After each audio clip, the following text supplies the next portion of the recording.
Voilà, ça va venir. Voilà. Vive la technologie. Très bien. Voilà, j'y suis.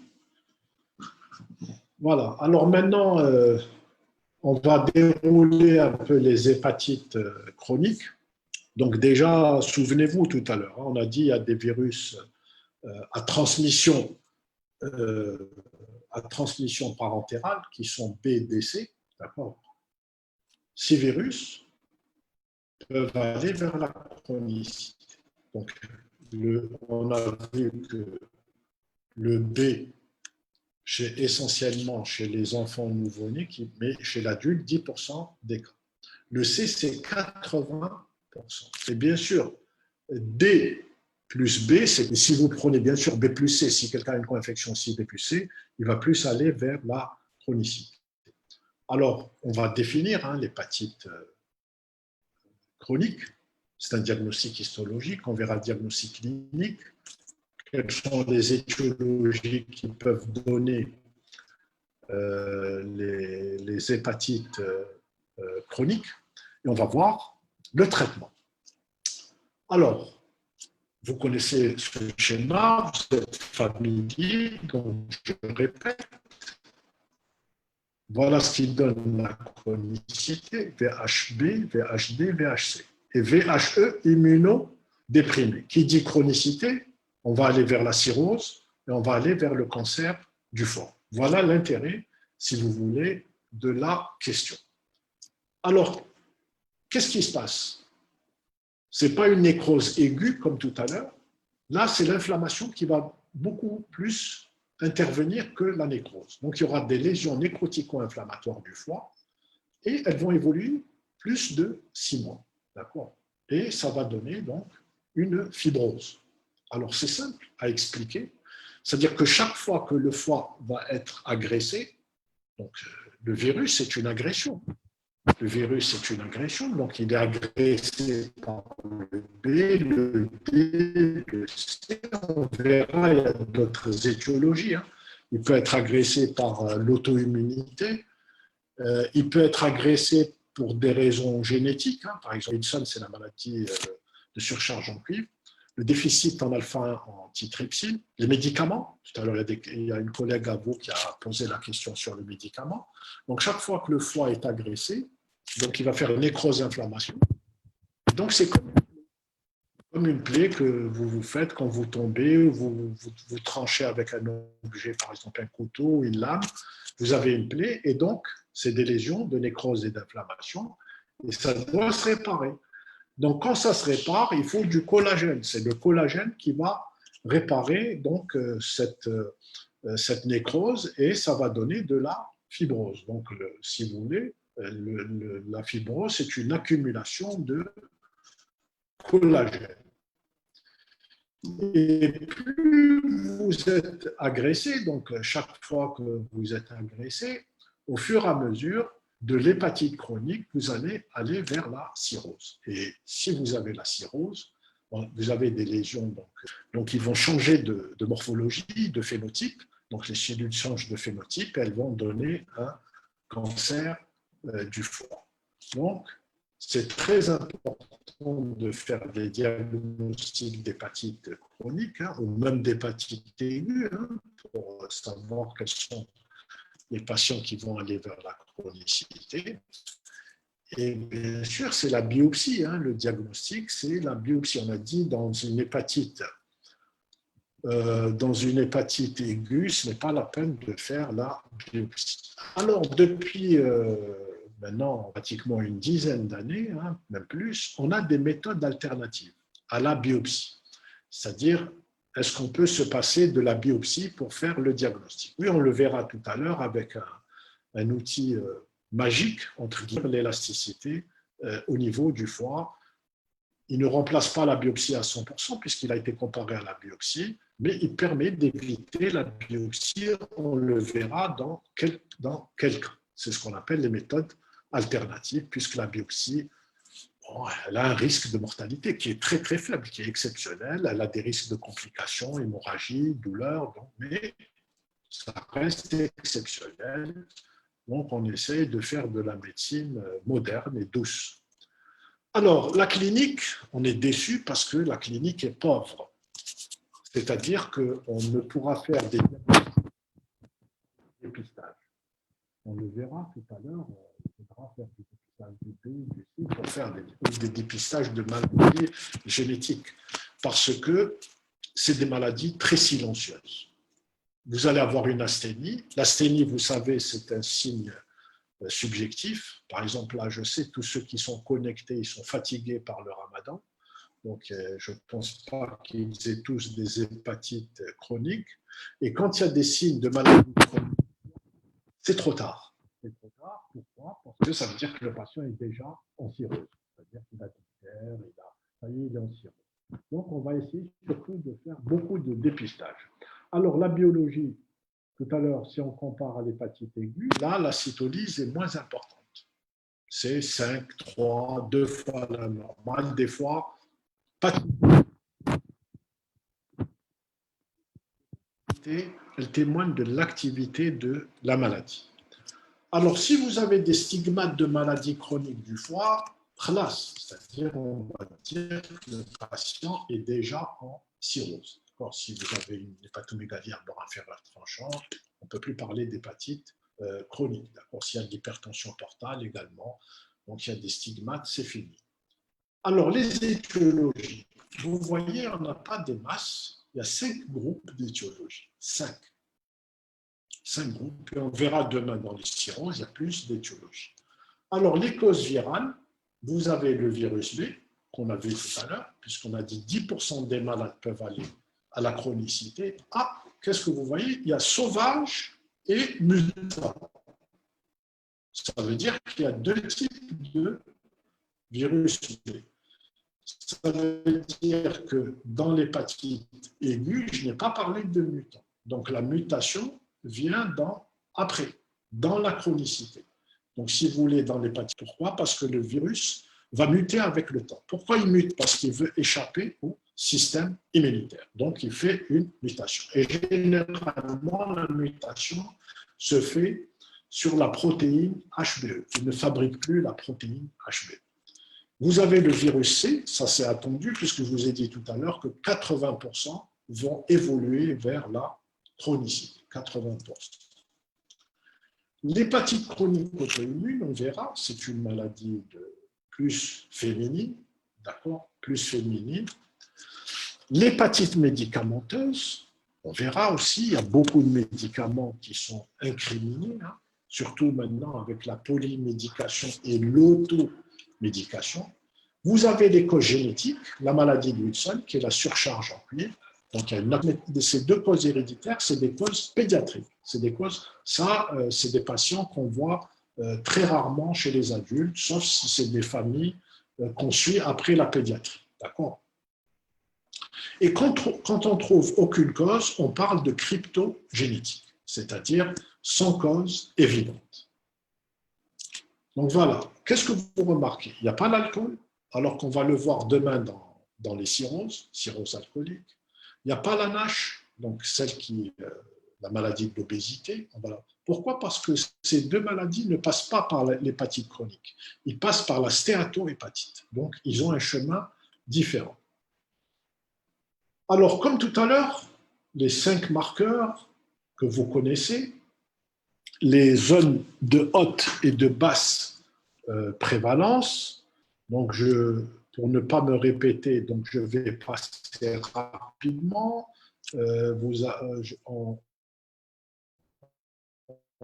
En vous montrant la carte de l'Algérie avec les zones de haute prévalence. Alors, il faut savoir qu'il y a des génotypes dans le virus B, mais qui n'ont pas d'importance pour le diagnostic, mais peuvent avoir une importance pour la thérapeutique. Alors, on a 8 génotypes de AAH, d'accord? Et en Algérie, on a surtout du génotype D, dans plus de 90%. Ça, c'est démontré par des études locales, une de Khalifa à Constantine et une de Bourari, ici à Mustapha à Alger. Ce qui est important, c'est-à-dire que le virus D, il ne faut pas lui donner, le virus B, ne répond pas à l'interféron, parce qu'on verra qu'on peut donner de l'interféron dans l'hépatite chronique B. On a vu qu'on le donne dans l'hépatite D, mais on peut le donner dans l'hépatite B. Mais il est inutile de le donner chez nous. Pourquoi? Parce que nous avons du génotype D. Et le génotype D ne répond pas à l'interféron. Alors, qu'est-ce qui se passe? Il y a une réplication virale, vous stimulez la réponse immune, et la réponse immune va essayer de négativer la charge virale. Donc, vous voulez, c'est la bagarre entre le virus et le système immunitaire. Et donc, on va voir qui va emporter la bataille. Alors, bien sûr, à chaque fois que vous êtes agressé, donc il y a une réponse, une réaction inflammatoire, il y a de l'activité histologique, et on a dit il faut que ça cicatrise. L'inflammation et la nécrose doivent cicatriser. Il va y avoir de la fibrose. Et selon la quantité de fibrose ou selon l'accumulation de fibrose, vous allez avoir peu de fibrose, c'est des hépatites minimes, ou si vous avez énormément de fibrose, vous êtes dans la cirrhose. C'est ce qui est différent, qui a un pronostic totalement différent. Alors, dans le virus B chronique, donc c'est un patient qui n'a pas guéri de l'hépatite B, qui est parti à la chronicité. Alors, il va évoluer généralement en 4 phases. Il a 4 phases d'évolution. Il a une phase d'immunotolérance, il a une phase immunoactive, il a une phase inactive et il a une phase de réactivation. Alors, pour le mettre dans une des 4 phases, je dois quand même avoir des outils.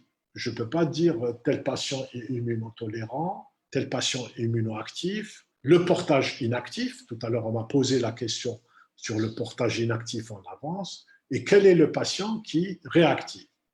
Donc tout ça, pour le mettre en évidence, il me faut des outils. Les outils sont très simples. Il me faut le taux de transaminase. Donc ALAT, important. Deuxièmement, il me faut la sérologie. Donc l'antigène HBS, l'antigène HBE. Il me faut aussi la charge virale. Donc 3 éléments. Si je n'ai pas ces 3 éléments, je ne peux pas classer le patient. C'est impossible de le classer. Alors l'immunotolérant, c'est la première case, il est antigène HBE positif. Ça veut dire qu'il réplique.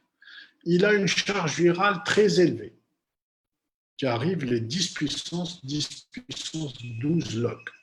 Il a des transaminases normales. Et si je m'amuse à lui faire une biopsie du foie, je ne vais rien trouver. Pourquoi? Parce qu'il y a une tolérance entre le virus et le système immunitaire. C'est le cas des enfants qui ont été infectés par la maman. Si vous prenez les enfants qui ont été infectés par les mamans, ils sont en infection chronique, mais ils n'ont pas de lésion au niveau du foie. C'est ce qu'on appelle l'immunotolérance. Pourquoi? Parce que le système immunitaire est immature, il ne peut pas se débarrasser encore du virus. Donc ça, c'est le premier cas. Premier cas, c'est le nouveau-né, donc infecté par la maman, à qui on n'a pas fait les mesures préventives, qui va devenir un immunotolérant. Il a un antigène HBE positif, bien sûr, antigène HBS positif, et antigène HBE positif, il a une charge virale très élevée et il n'a pas de lésion histologique. Bien sûr, ce nouveau-né va grandir, il va devenir grand enfant, adolescent, il va vouloir se débarrasser du virus. Il va vouloir se débarrasser du virus, donc le système immunitaire va rentrer en action pour se débarrasser des hépatocytes qui ont de l'antigène HBS, donc des hépatocytes infectés. Donc c'est la phase immunoactive. Qu'est-ce qui se passe? Il est toujours antigène HBE positif, il a toujours de la charge virale, mais moins que tout à l'heure, il descend jusqu'à 10 puissance 3, donc à 2000. Et si je fais la biopsie, je peux trouver de l'hépatite chronique et de la cirrhose. Voilà. Pourquoi je dis cirrhose? Parce que c'est une maladie dynamique. C'est-à-dire, il peut redevenir inactif et réactiver plus tard. Donc, il peut faire les 4 phases et revenir à une réactivation. Donc, ensuite, après cette phase immunoactive, il devient ce qu'on appelle un porteur inactif. C'est ce qu'on appelle le porteur sain. On l'a appelé porteur sain, mais on ne l'appelle plus porteur sain parce qu'il peut réactiver. Alors, quand il est inactif, il a de l'antigène HBE négatif. Il n'a plus de charge virale, elle est inférieure à 2000, et il est en rémission. Il est en rémission, il y a peu ou très peu de lésions histologiques. Ensuite, il va réactiver. Donc, il peut réactiver à l'occasion d'une immunodépression. C'est là qu'intervient le mutant. Pourquoi? Parce qu'il veut échapper au système immunitaire. Donc, il ne va plus fabriquer la protéine antigène HBE, il va être antigène HBE négatif, mais il aura une charge virale qui est élevée et des transaminases élevées. C'est ce qu'on appelle le VHB mutant. Donc, avec le temps, il va muter. Donc, c'est très simple. Je répète. Donc, j'ai 4 cas de figure quand j'ai une infection chronique. 4 cas, ou 4, si vous voulez, 4 possibilités. Mais pour classer le malade, je dois avoir 3 éléments. Je dois avoir l'antigène HBS et l'antigène HBE. Donc, je dois avoir les transaminases plus la charge virale. C'est ce qu'on appelle le tiercé gagnant. Donc, je dois avoir ces 3 éléments. Si je suis devant un nouveau-né ou un enfant qui est antigène HBE positif avec une charge virale très élevée, si je conteste sa maman qui l'a infecté, transaminase normale, c'est une immunotolérance. Cet enfant va grandir, et j'ai dit, il va faire une rupture de tolérance. Donc, il va faire une rupture de tolérance, il va être dans l'immunoactivité, il va il va essayer de se débarrasser du virus. La charge virale va rester élevée moins que dans l'immunotolérance et les transaminases sont élevées. Ensuite vient la phase inactive. Alors, la phase inactive, c'est 2 tiers des malades. 2 tiers des malades de la consulte sont des inactifs. C'est-à-dire, ils ont l'antigène HBS, antigène HBE négatif, charge virale faible, inférieure à 2000, et peu ou très peu de lésions histologiques. Et à l'occasion d'une immunodépression, il peut réactiver. Comment je vais le savoir? Souvent, c'est un mutant, antigène HBE négatif. Alors, à ce moment-là, c'est la charge virale qui va faire le diagnostic, parce que je vais avoir plus de 2000 unités. Et les transaminases seront élevées. En fait, j'aurai 2 indications de traitement. Je ne traite pas l'immunotolérant et je ne traite pas l'inactif. On traite que l'immunoactivité et la réactivation. Suivez bien le schéma. Là où il y a de la cytolyse et de la charge virale, je vais traiter. Cytolyse, charge virale, je traite. Cytolyse, charge virale, je traite. Pas de cytolyse, charge virale est actif.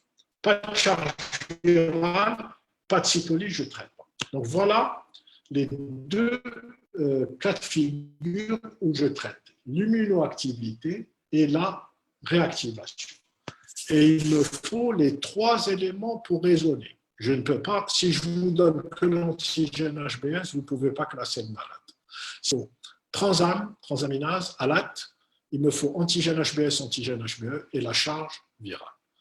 Donc ça, vous allez le trouver également dans le guide national qui explique aussi ce que je viens de dire sur le schéma, vous allez le trouver.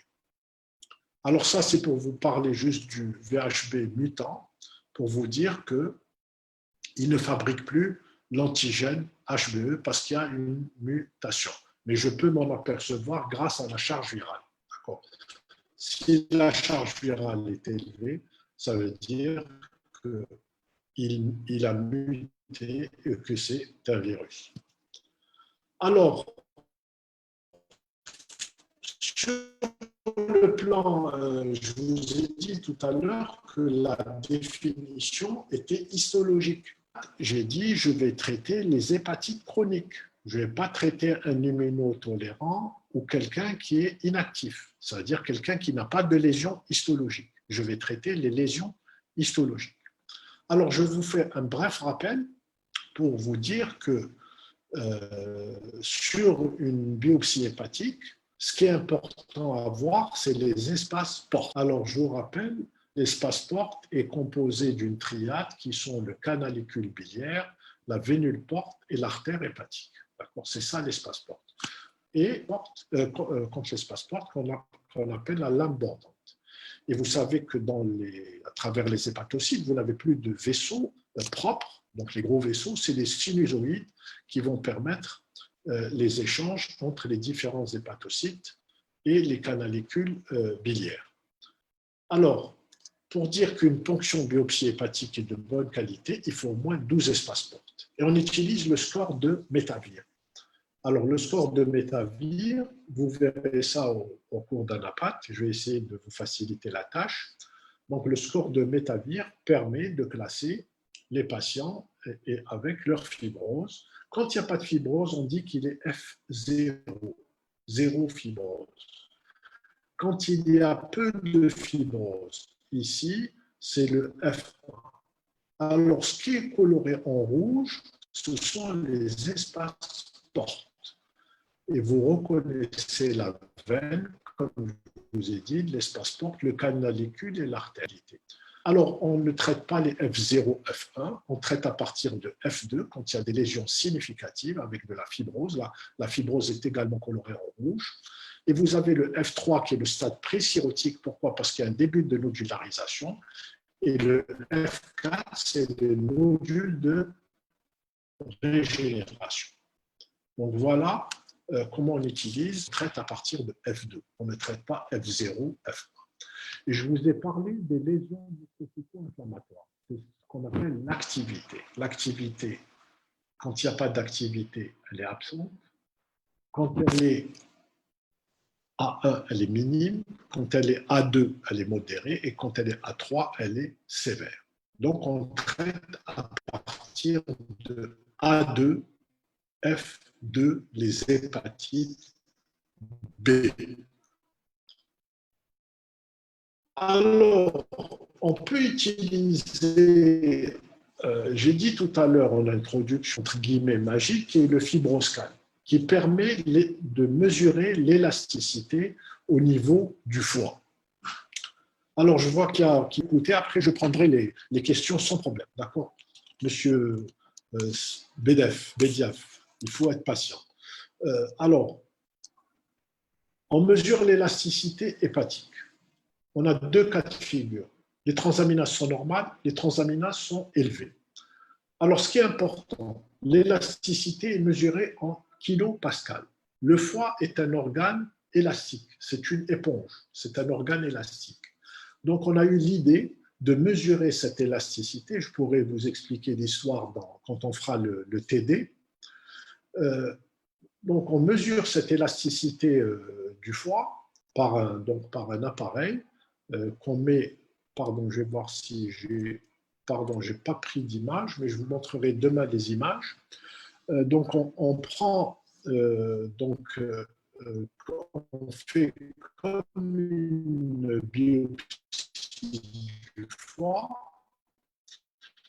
Donc, on met sur l'espace intercostal, extrémité au niveau du tube, qui va donner un coup sur l'air hépatique, et le logiciel va calculer l'élasticité hépatique. Alors, cette élasticité est exprimée en kPa, donc en kilo. On dit qu'il n'y a pas de fibrose, et quand elle est supérieure à 9 kPa, on dit qu'il y a une fibrose sévère, voire une cirrhose, chez les patients qui ont des transaminases normales. Chez les patients qui ont des transaminases élevées, mais inférieures bien sûr à 5 fois la normale, parce qu'on est dans une hépatite chronique, inférieure à 6, même raisonnement, pas de fibrose. Vous pouvez rassurer le patient. Quand c'est supérieur à 12, il y a une fibrose sévère ou une cirrhose. Et les zones qui sont entre 6 et 9 et 6 et 12, c'est ce qu'on appelle la zone grise. Dans la zone grise, il faut faire la biopsie. Donc, on peut se passer, donc vous voyez que grâce au fibroscan, on peut se passer de la biopsie, donc dans la phase 2 et la phase 4, comme je dis tout à l'heure, en cas de phase immunoactive et de phase de réactivation, je peux faire le fibroscan. Si je vois qu'il est inférieur à 6 kPa, je peux rassurer le malade. Si je vois qu'il est supérieur à 9 avec des transaminases normales, je vais lui dire attention, vous avez une hépatite chronique ou une cirrhose. Et s'il a des transaminases élevées, je peux dire attention, au-delà de 12 kPa, vous avez une fibrose sévère, une hépatite chronique ou une cirrhose. Donc je peux me passer comme ça de la biopsie et traiter. Mais dans les zones grises, vous voyez sur l'algorithme, gray area, donc zone grise in English, vous voyez qu'il faut faire la biopsie si ça peut influencer, bien sûr, la prise en charge. C'est-à-dire que vous allez lui donner un traitement après, si vous n'allez plus de faire la biopsie. Alors, les patients, tous les patients qui ont une hépatite chronique antigène HBE positif ou négatif, ça, c'est les recommandations nationales. Je vais vous les donner une par une. Tout patient qui a une hépatite chronique antigène HBE positif ou négatif, c'est-à-dire le mutant, s'il a une cytolyse supérieure à 2 fois la normale, chez nous, c'est 40. Le taux normal, c'est 40, mais il faut faire attention au taux normal du laboratoire. En l'absence d'une autre cause, par exemple l'alcool ou le médicament, et qu'il a une charge virale supérieure à 20 000 unités dans l'antigène HBE positif ou supérieure à 2 000 unités dans l'antigène HBE négatif, on peut le traiter directement sans faire la biopsie. Mais on peut faire un fibroscan. La cirrhose, on la traite, quel que soit le taux d'ADN. Dès que l'ADN est détectable, c'est-à-dire la charge virale est détectable, on doit traiter la cirrhose. Maintenant, vous avez les cas limites. Quand vous avez, par exemple, des alates qui ne sont pas 2 fois la normale, mais à la limite supérieure, un ADN du VHB supérieur à 20 000 et supérieur à 2 000, là, il vaut mieux faire une biopsie. On fait une biopsie, et s'il est supérieur ou égal à A2F2, comme on a dit tout à l'heure, on va le traiter. Maintenant, quand il est porteur inactif, il y a des porteurs inactifs qui ont des lésions histologiques, ça existe. On peut les dépister par le fibroscan, mais il faut faire la biopsie. C'est-à-dire par le fibroscan, généralement, ils seront supérieurs à 7 kPa. Mais il faudra faire la biopsie pour le confirmer et leur donner un traitement. On ne traite pas donc les immunotolérants, on ne les traite pas, sauf s'ils ont plus de 30 ans, ils ont des charges virales élevées, ils ont des antécédents familiaux de cirrhose ou de carcinome hépatocellulaire. Là, il faut traiter ce type de patient. Alors, pour le virus C, on en a parlé tout à l'heure, le diagnostic d'hépatite aiguë est difficile. Mais pour le diagnostic d'hépatite chronique, on va faire beaucoup de diagnostics parce qu'il y a 80% de chronicité. Donc, je répète, les zones, c'est à l'est, Alger, Tissemsilt, Oran et Sidi Bel Abbas. Alors, il y a des génotypes du virus, mais on ne les utilise plus. Pourquoi? Parce que le traitement est pangénotypique. C'est-à-dire, on vous a dit tout à l'heure, le traitement est fabriqué en Algérie, sofosbuvir, daclatazivir, et il marche sur tous les génotypes. Avant, on était obligé, selon chaque génotype, traiter un traitement. Alors, je vous rappelle, en Algérie, le génotype le plus fréquent, c'est le génotype A. Alors, je fais la sérologie, anticorps anti-VHC. Ce n'est pas comme tout à l'heure, l'hépatite aiguë, je suis obligé de faire la charge virale. Je fais d'abord la sérologie. Elle est négative, c'est bon. Il n'a pas rencontré de virus. Sauf immunodéprimé, greffé, dialysé, je ferai la PCR.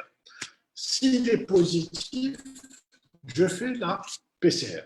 Pourquoi? Parce qu'elle peut être négative dans 20% des cas. C'est-à-dire, ça peut être une infection aiguë guérie. Comme je l'ai dit, 20%, elle peut être une infection aiguë guérie. Donc, dans 80% des cas, elle sera positive. Le génotypage, ce n'est pas la peine. En Algérie, c'est le génotype 1. Il n'est pas nécessaire puisque le traitement est pangénotypique. Et là, je peux faire le fibroscan. Ça me suffit. Pourquoi? Parce que le traitement est efficace dans 99% des cas. Il faudra juste que je fasse les diagnostics de cirrhose. Il faudra être sûr d'éliminer une cirrhose ou ce qu'on appelle une hépatite chronique avancée. Une hépatite chronique avancée, c'est un stade pré-cirrhotique, juste avant la cirrhose, ou si vous voulez, c'est une cirrhose légère. Et ça, grâce au fibroscan, quand il est supérieur à 15 kPa, je peux faire ce diagnostic. Donc voilà le fibroscan, pardon, je ne vous l'ai pas montré tout à l'heure. Voilà l'appareil. Et voilà donc la sonde avec son extrémité. Il suffit de donner un coup et on va faire 10 mesures et on va faire ensuite le B inférieur à 6 kPa, même dans le C. Hein. Vous pouvez rassurer le patient. Mais si c'est des chiffres hauts, 9, 12, à partir de 9, 10, 11, 12, vous êtes sûr qu'il a une fibrose sévère. Et à ce moment-là, attention, on n'oublie pas le dépistage du carcinome hépatocellulaire, puisqu'on a dit que la cirrhose est un état pré-cancéreux. Voilà, ça c'est les seuils d'élasticité pour le C. Tout à l'heure, je vous avais donné pour la cirrhose dans le B à 9 kPa et 12 kPa. Ici, c'est à peu près entre 9,5 et 14,5. De la même manière, score de Métavir. Alors, je vous ai dit, le diagnostic de verre est important, c'est l'hépatite chronique active compensée, qu'on appelle l'HCAC. Quand vous avez plus de 15 kPa, c'est une cirrhose débutante légère. Voilà. Alors, on va parler des autres causes. Je vais prendre quand même quelques questions avant deux autres étiologies. On fera le traitement. Alors Kassel, Tiziri, est-ce qu'on fait des greffes ici en Algérie? Oui, donc au CPMC et à Constantine, à l'hôpital militaire. D'accord. Mais on ne fait pas les fulminantes, on fait que les chroniques. Alors, ensuite, est-ce qu'on peut guérir d'une cirrhose? Il faut poser demain. Oui, je te réponds oui. Donc, au sang. Toi, tu dois manger, tu ne dois pas faire le ramadan. Alors, comment peut-on traiter la femme enceinte et ce avec des troubles du rythme si le traitement est contre-indiqué? Alors, le traitement n'est pas contre-indiqué chez la femme enceinte, d'accord? On donne le ténofovir, d'accord? Alors, on donne le ténofovir chez la femme enceinte, on ne donne pas l'antécavir. Il y a deux antiviraux dans le B. Il y a l'antécavir et le ténofovir. L'antécavir est contre-indiqué chez la femme enceinte, mais le ténofovir, on peut le donner. D'ailleurs, on a appris grâce au VIH, parce qu'on a traité déjà des femmes enceintes VIH. Alors, ceux avec des troubles du rythme, c'est une très bonne question. Normalement, on ne peut pas donner le sulfosbuvir avec des troubles du rythme. Donc, on est obligé de prendre un autre antiviral. Donc, généralement, on prend une antiprotéase. C'est un problème parce qu'on n'a pas encore l'antiprotéase en Algérie. Très bonne question. Alors, mode de transmission HVC. Tu dors, tu fais le ramadan beaucoup. Je l'ai dit, j'ai dit c'est une hépatite post-transfusionnelle. D'accord. Maintenant, comme on contrôle le sang, il faut faire attention au nosocomial. Donc, il y a le passage de seringue. Attention, on a beaucoup de toxicomanes maintenant chez nous. Passage de seringue, donc il y a la drogue. Il y a aussi également le tatouage, le piercing. D'accord. Tout ça peut entraîner l'hépatite C. Alors, quand est-ce qu'on fait la PCR dans le VHC? J'ai dit dans l'aigu. Si vous suspectez une aiguë, il ne faut pas faire la sérologie parce qu'elle sera négative. Il faut tout de suite faire la charge virale au 14e ou au 21e jour. Il faut traiter puisque le traitement est efficace dans 99% des cas. Dans la chronique, je fais d'abord la sérologie parce qu'elle peut être négative dans 20%. Ça veut dire qu'il peut être guéri, ou pardon, la sérologie est négative, ça veut dire qu'il n'a pas rencontré le virus C. Maintenant, après, si elle est positive, la sérologie, je fais la PCR parce que je pourrais trouver une PCR négative. D'accord. Sérologie positive, PCR négative, ça veut dire qu'il a fait une aiguille, il est guéri. Voilà. Alors, les manifestations, alors, j'ai fait 2 rappels du vaccin de l'hépatite B. Est-ce que je dois refaire tout. Il faut faire le taux d'anticorps anti-HBS et tu vois si tu as un titre protecteur, 100 unités internationales ou 10 000 unités internationales. Très bien.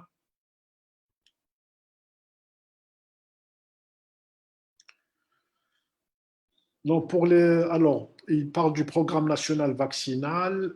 Il y a 4 injections. Est-ce que pour les travailleurs? Non, pour les travailleurs, on garde les 3 injections. D'accord. On garde les 3 injections. C'est une question d'immunité. D'accord. L'adulte est plus immunocompétent que le nouveau-né.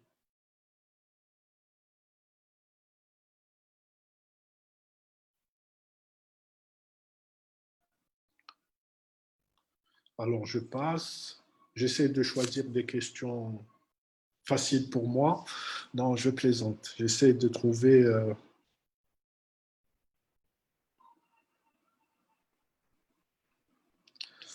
Alors, s'il vous plaît, alors, on va répéter un peu les 4 phases de l'infection chronique B. Vous avez dit l'immunotolérance chez l'hépatite d'infection chronique B, c'est une maladie dynamique. Il y a 4 phases. Un immunotolérant, ça peut être qu'un bébé, d'accord, un nouveau-né. C'est, par exemple, la maman est infectée. Ou bien tu vas dans les zones de haute prévalence, en Afrique noire ou en Asie du Sud-Est, là où il y a beaucoup de virus B. Donc les mamans sont infectées, on ne fait pas de mesures préventives, il va être immunotolérant. C'est-à-dire qu'il a de l'antigène HBE positif, il a une charge virale élevée, il n'a pas de lésion histologique. Pourquoi? Parce qu'il y a une tolérance entre le virus et l'hôte. C'est-à-dire que la charge virale, pourquoi la charge virale est très élevée? Elle est à 10 puissance 12. Pourquoi? Parce que le système immunitaire n'intervient pas.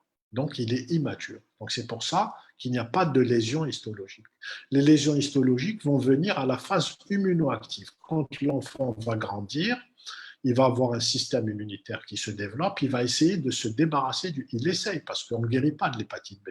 Il va essayer de se débarrasser. C'est comme ça qu'il va faire des lésions histologiques, parce que chaque fois le virus va attaquer les hépatocytes et le système immunitaire se débarrasse des hépatocytes infectés. Donc lésions nécrotico-inflammatoires, fibrose. Ensuite, c'est la phase inactive. Phase inactive, j'ai dit, c'est 2 tiers des malades de la consulte. La charge virale est inférieure à 2000. Ensuite, 2 tiers des malades sont inactifs chez nous. Et c'est des virus, donc, mutants chez nous. Réactivation, c'est là qui fait la mutation, généralement. Pourquoi? Parce qu'il va essayer d'échapper au système. La polymérase va essayer de le faire échapper au système immunitaire. D'accord? Mais généralement, il n'échappe pas au système immunitaire, puisque le virus, il continue à se multiplier. Et donc, j'ai dit, on traite 2 phases. On traite l'immunoactif et la réactivation. Voilà. Et selon le schéma national. Donc, 4 phases. Mais il faut que tu aies les 3 éléments. Il faut que tu aies la sérologie, il faut que tu aies les transaminases et il faut que tu aies la charge virale. Sinon, tu ne peux pas raisonner. C'est impossible de raisonner. Alors, comment peut-on classer le virus mutant vu qu'il ne produit pas d'antigène HBE? Très bien. Donc, j'ai dit, il y a le virus sauvage, il fabrique l'antigène HBE. Le virus mutant ne fabrique pas. Comment tu peux t'en apercevoir? C'est parce qu'il a la charge virale. Parce que si tu ne trouves pas de charge virale, ça peut être un sauvage qui s'est arrêté de répliquer. Mais si tu trouves de la charge virale avec de l'antigène HBE négatif, ça veut dire qu'il a muté, puisqu'il continue à se multiplier malgré un antigène HBE négatif. Voilà. J'espère que c'est clair.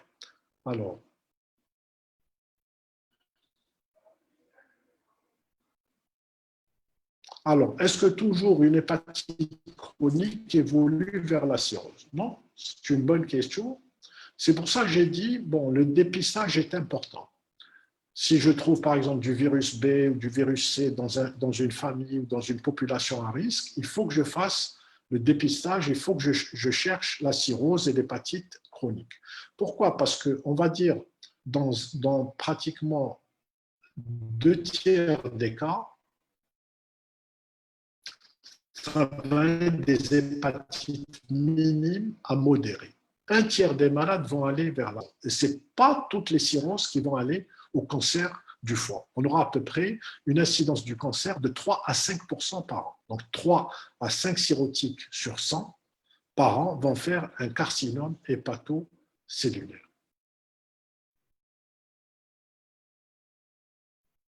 Oui, alors l'immunité, oui, l'immunité post-B ou vaccinale, oui, généralement elle est définitive, mais j'ai dit attention, à l'occasion d'une chimiothérapie, on peut réactiver ou d'une immunosuppression, on peut réactiver le virus.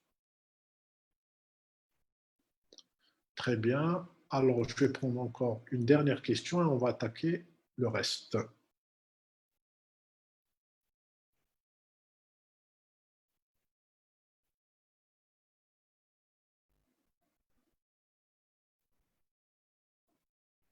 Alors, il y a toujours les questions sur le VHD. Écoutez, je ne vois pas pourquoi vous mélangez la tête. Je vous dis, la sérologie D, anticorps anti-VHD, permet un dépistage. Mais je ne peux pas dire que le patient est en infection active. C'est la PCR qui va dire qu'il est en infection active. D'accord. Maintenant, il est anticorps D positif, PCR négatif, classe. Ça veut dire qu'il n'a pas d'infection D. Maintenant, c'est clair, il a une infection D. Maintenant qu'il soit IgM en infection chronique, je vous ai expliqué, c'est une exception. Pour le VHD, la protéine IgM a une durée de vie plus longue. C'est pour ça qu'on peut la trouver positive dans la chronicité. Mais ça ne change rien. Ça ne change absolument rien. Alors, très bien. Alors voilà, on va passer maintenant aux autres étiologies. On a vu les étiologies virales. Alors, l'hépatite auto-immune, j'ai dit tout à l'heure, hépatite de la femme, il y a des manifestations auto-immunes. Par exemple, des arthralgies, une anémie. Ça, c'est des manifestations auto-immunes. Attention, des fois, la cytolyse, c'est comme dans une hépatite aiguë. Ça peut monter à 10 fois la normale. Il y a une hypergamma. Ça, c'est important. 30 grammes par litre. Elle est sur les IgG. Donc, vous avez un pic d'immunoglobuline G avec une hypergamma à 30. Et on fait donc la sérologie d'auto-immunité. Alors, je m'explique. Le mécanisme, c'est quoi? C'est anticorps hépatiques qui vont attaquer vos cellules hépatiques. Donc, c'est qui attaque, c'est votre soi, donc votre immunité, qui attaque votre cellule hépatique. Et on a deux types d'hépatite auto-immune. La plus fréquente chez l'adulte, c'est la classique, c'est anticorps antinucléaires positifs et antimusclelis de type actine positif. C'est la type 1. La type 2, vous allez la retrouver essentiellement chez les enfants. C'est une hépatite pédiatrique. Alors, ce qui est important, il y a ce qu'on appelle l'hépatite d'interface. C'est-à-dire que vous avez un infiltrat inflammatoire très, très important, lymphoplasmocytaire. Lymphoplasmocytaire, qui n'est pas caractéristique, qui n'est pas pathognomonique de la charie, c'est-à-dire, mais quand on le trouve, c'est un faisceau d'arguments.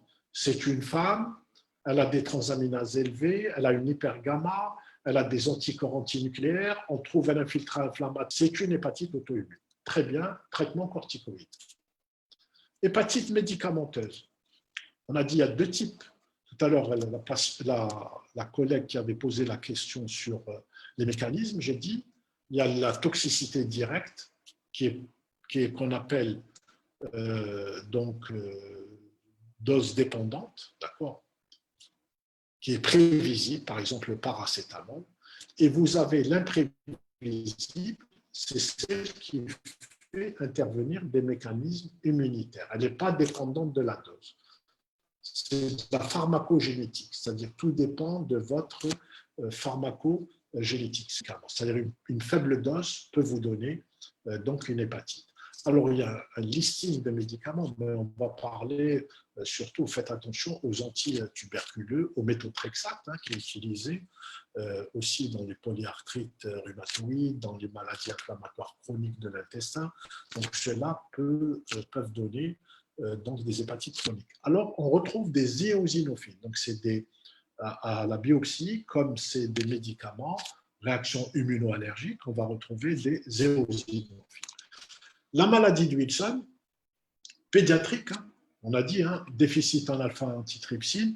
Alors, vous avez ce qu'on appelle, donc d'abord, c'est une affection rare, c'est une maladie orpheline. Donc, attention, dans les familles où on trouve donc une cirrhose à un âge jeune, attention, il faut penser à la maladie de Wilson. Vous avez donc le cuivre qui va s'accumuler, donc il y a un défaut d'excrétion biliaire du cuivre, il va s'accumuler dans le foie, il ne va pas être excrété, et quand les capacités de stockage du foie seront dépassées, le cuivre va passer dans la circulation générale et il va entraîner des manifestations extra-hépatiques. Et parmi ces manifestations extra-hépatiques, vous avez l'anneau vert cornéen de Kaiser-Fleischer. On retrouve aussi d'autres manifestations, comme une néphropathie, les troubles neurologiques, le retard scolaire, par exemple, la dyslexie, l'enfant qui écrit mal. On fait le test, on peut faire écrire l'enfant, et on fait bien sûr le bilan cuprique. La céruloplasmine est basse, c'est la protéine transportrice du cuivre, elle est très très basse, et la cuprurie est augmentée. Et on va chercher à l'histologie les corps de Mallory, et la stéatose, on peut doser aussi le cuivre intrahépatique. Le déficit en alpha-antitrypsine, on va trouver des globules PAS positifs à l'histologie. Alors généralement, c'est des enfants qui ont une cholestase et un emphysème. Pourquoi? Parce que l'alpha-antitrypsine est une protéine importante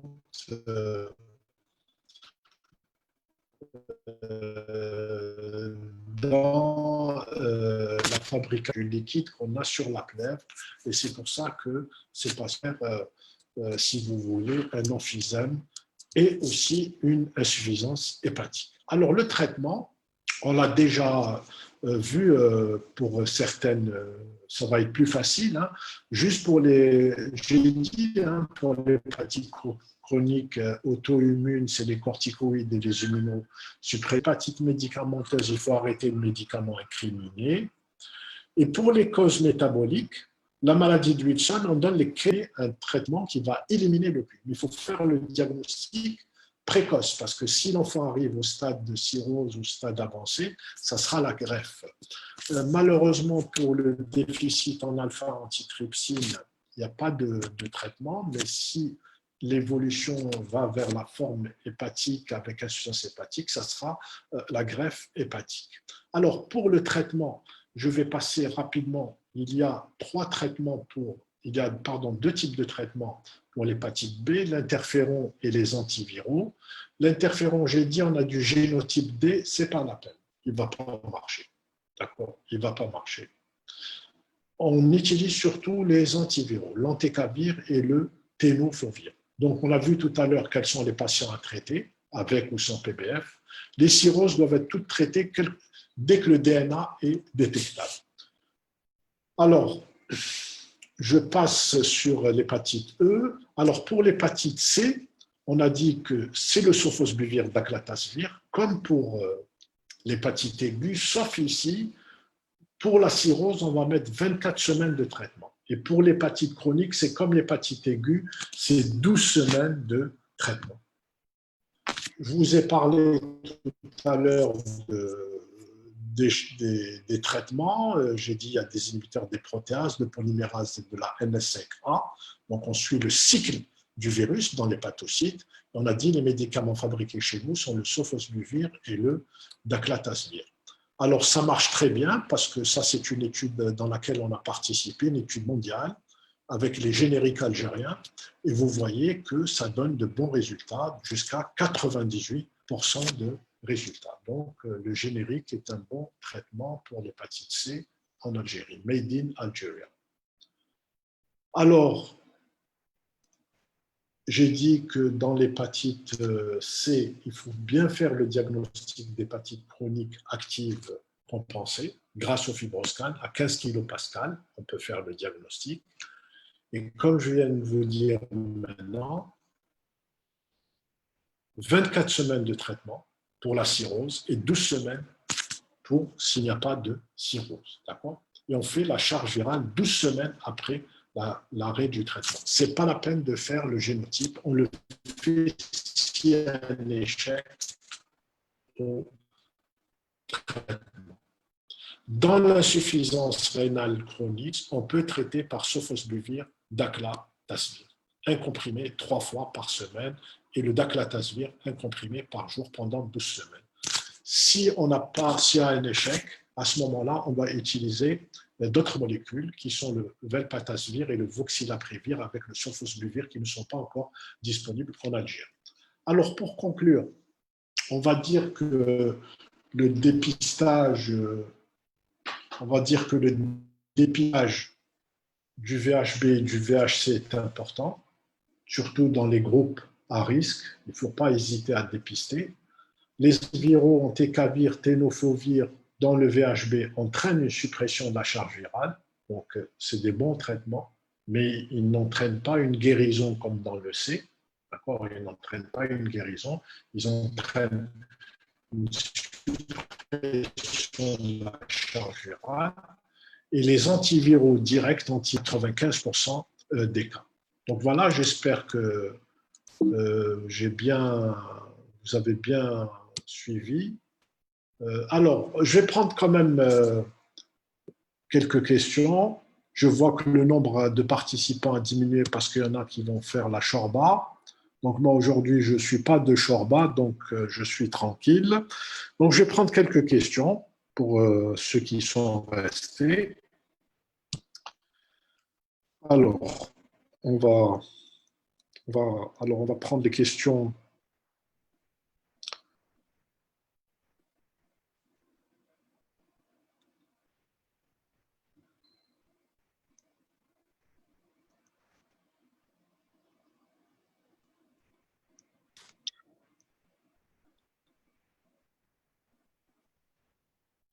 Alors, très bien. SVP docteur, question, qu'est-ce qu'on fait? Salut Karim. Je suis là, je n'ai pas quitté. Oui, oui, très bien. Tu as bien suivi, tu n'as pas de questions. Ah, ben si, j'en ai beaucoup. D'accord, il n'y a pas de problème. Alors, docteur, traitement, qu'est-ce qu'on fait pour le cardiopathe et troubles de la conduction? Donc, très bonne question. Alors, c'est vrai, on ne peut pas donner le sofosbuvir, hein, c'est clair. Hein, quand il y a une cardiopathie, trouble de la conduction, et on va aller sur une antiprotéase. Hein. Mais j'ai dit, ces traitements ne sont pas encore disponibles en Algérie. Mais je pense qu'ils vont être enregistrés incessamment. Karim, je t'écoute si tu as une question en attendant que je vois d'autres questions. Il y a d'autres questions, il y en a beaucoup. Oui, oui, il y en a. Mécanisme de survenue paracétamol, hépatite paracétamol. J'ai répondu tout à l'heure, j'ai dit il y a deux types de mécanismes dans les hépatites médicamenteuses. Il y a l'hépatotoxicité directe qu'on appelle prévisible, qui est dose dépendante et qui va donner une hépatite surtout cytolytique. C'est le cas du paracétamol. C'est-à-dire, plus vous prenez, plus la toxicité directe va être importante. Et il y a la toxicité imprévisible, idiosyncrasique ou immunoallergique, ça veut dire qu'elle est sous-tendue par des mécanismes immunitaires et de pharmacogénétique. Pourquoi je dis pharmacogénétique? Par exemple, je donne ce traitement au docteur Layada, je donne un antituberculeux, il ne va pas faire d'hépatite fulminante. Moi, je prends l'antituberculeux, je vais faire une hépatite fulminante. Donc, ça veut dire qu'on n'a pas le même métabolisme génétique de nos médicaments. Donc, ça, c'est ce qu'on appelle la forme immunoallergique, c'est-à-dire elle survient chez certains et pas d'autres. Mais je pense que vous avez un cours sur les hépatites médicamenteuses. Exact. Oui. Est-ce qu'on fait un rappel pour la vaccination pour l'hépatite B à 10 ans? Alors, normalement, non. Au début, dans les années 80-90, on disait qu'il faut faire un rappel et on sait que les lymphocytes T ont une mémoire immunitaire, donc on peut se passer du rappel. Voilà, on peut se passer du rappel. Mais il faut, en tant que professionnel de la santé, il faut vérifier le taux des anticorps anti-HBS pour voir si vous êtes à un taux protecteur. Qui doit être à combien? Alors, il y a deux techniques. Il y a la technique du milliunité, c'est 10 milliunités internationales, et sans les milli, c'est 100 unités internationales. Donc, je ne suis pas protégé. Moi, j'ai 40 40 milli ou 40 unités? unités. Unité, tu dois faire une injection de rappel, elle suffit. Une injection de rappel, c'est suffisant. Bon, les différents tests qui remplacent la PBH, ça sera pour demain, je crois. On peut. Salut, Jamal. Il n'a pas de micro. Ah, salut, très bien. Alors, je t'ai dit, pour les tests, on en a parlé maintenant. J'ai insisté surtout sur le fibroscan parce qu'il est validé chez nous, il est gratuit aussi. Tu sais que pour les autres tests, le fibrotest, c'est un examen sanguin qui permet de classer la fibrose également, mais qui reste payant, qui se fait en médecine de ville. Mais je pense que le fibroscan est plus facile d'utilisation et il est répétitif, hein, c'est comme une échographie, donc il ne pose pas de problème. Et ce qu'ils doivent retenir, c'est que ces méthodes non invasives, elles sont intéressantes dans les extrêmes. C'est pour ça tout à l'heure j'ai parlé de la zone grise. Quand vous avez une zone grise, dans le B, dans le virus B, il faut faire la biopsie. Mais quand vous n'êtes pas en zone grise, vous pouvez vous contenter du résultat. Dans le C, on prend tous les résultats. Il faut juste être sûr que le patient n'a pas de cirrhose. Pourquoi cette différence entre le B et le C? Parce que dans le B, je parle des chroniques, dans le B, le traitement entraîne une suppression de la charge virale, mais pas une guérison. Par contre, dans le C, il entraîne une guérison de l'infection. Voilà, de l'infection. C'est pour ça que la conduite à tenir est un petit peu nuancée. Un petit peu nuancée. Chez un patient atteint de Mickey sous anti-TNF, hépatite B chronique, est-ce que le schéma thérapeutique change? Non, il doit continuer son traitement immunomodulateur et s'il a une indication du traitement, bien sûr, je suppose que ce traitement, que le patient est sous tenofovir, il doit continuer son traitement. Maintenant, si on découvre l'antigène HBS, et avant le traitement anti-TNF-alpha, il faut qu'on le mette sous antiviraux. Voilà, il faut qu'il soit sous antiviraux. Généralement, nous, on a opté en Algérie pour le tenofovir.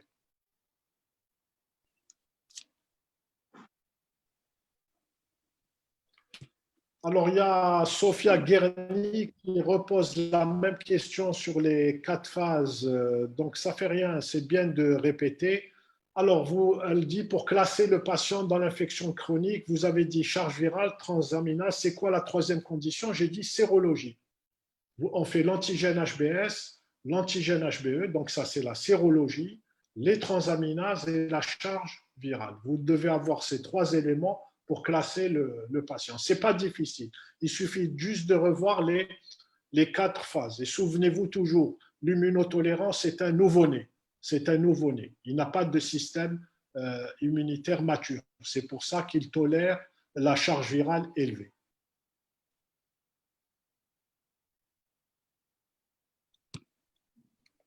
Donc il y a des questions qui se répètent. On a déjà répondu.